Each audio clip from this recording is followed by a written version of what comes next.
Entre la pénitence et la louange, quelle est la prière la plus puissante? Les gens, parfois, ils lisent le psaume 22, « Dieu habite les louanges de son peuple ». Et les gens passent leur temps dans les églises, 1 heure, en train de danser, de crier « Alléluia, Amen ». Jésus m'a sauvé, Maranatha, oui, jubilé, tout ça. Tout ça, c'est bien.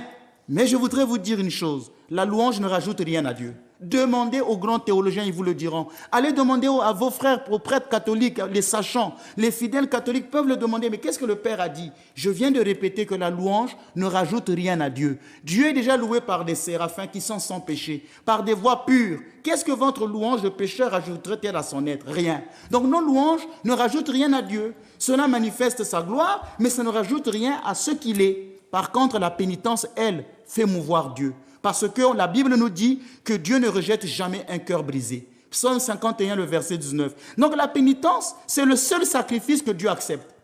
Quand il y a la louange, ça ne rajoute rien à son être. Mais quand un homme est pénitent, Dieu s'abaisse. Plus que l'homme s'abaisse, plus que Dieu s'abaisse. Parce que Dieu ne vit que dans la kénose. La kénose manifeste que Dieu ne s'abaisse que vers celui qui s'abaisse. C'est pourquoi le Christ dira, celui qui s'abaisse sera élevé. Mais celui qui se met debout dans les louanges sera humilié. Je ne dis pas qu'il faut déprécier la louange. Je ne dis pas que dans l'église orthodoxe, la louange n'existe pas. Puisque nous avons la doxologie, gloire à Dieu au plus haut des cieux, paix sur la terre. Puisque nous avons les triples alléluia. Puisque nous avons les laudes, lors de l'office d'Orthros, il y a les laudes, ce sont les psaumes de louange comme le psaume 150.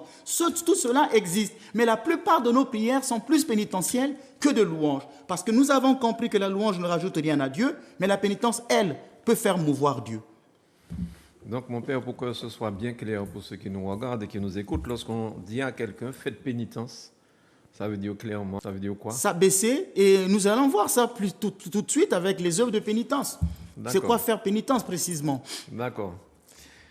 Vous avez parlé de la pénitence de manière générale, mais que dit précisément Jean Climac sur la pénitence? Alors, il y a 4 grandes choses que dit Jean Climac. La première chose, Jean Climac dit, la pénitence, puisque vous avez dit, mais c'est quoi vraiment cette pénitence? Jean Climac répond en disant que la pénitence est une pensée de condamnation que l'on porte contre soi-même et un insouciant souci pour soi-même. Ce qui veut dire, c'est quoi? On va élever le niveau. C'est là, vraiment, on est au cœur même de la spiritualité orthodoxe. Le fidèle